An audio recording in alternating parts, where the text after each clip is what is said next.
Internationally, there are growing calls for a ceasefire.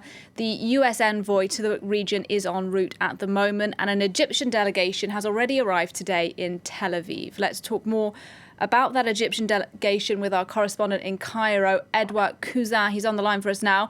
Edouard, what can you tell us about this Egyptian delegation and what their plans are now they've arrived in the country?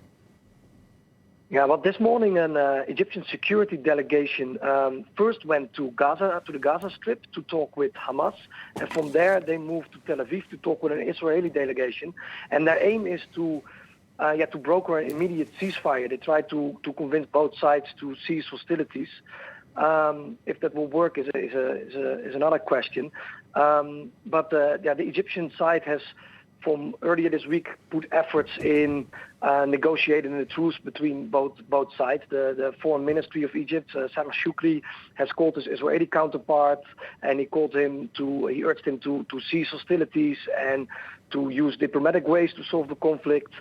He's also in touch with the EU delegation in Cairo, and he has been talking with the German Foreign Ministry. So he's putting a lot of efforts in trying to reach both sides and negotiate a ceasefire. And this isn't the first time, is it, that Egypt have tried to broker a ceasefire between Hamas and Israel?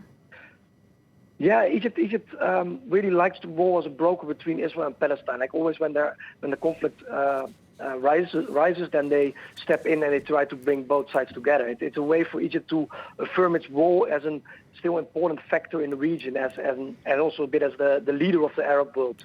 The Arab League seats in Cairo, and Egypt sees itself as an important central state in the region. And by negotiating or brokering between Palestine and Israel, they can affirm this role.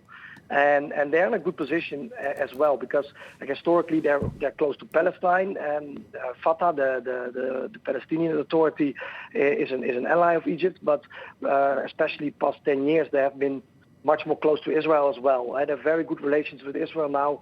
They cooperate in the field of energy. So they are in a position they can speak with both sides, and they like to use that. Edouard Cousin for us there in Cairo. Thank you very much indeed for talking to us about those Egyptian attempts to broker a ceasefire. Well, another important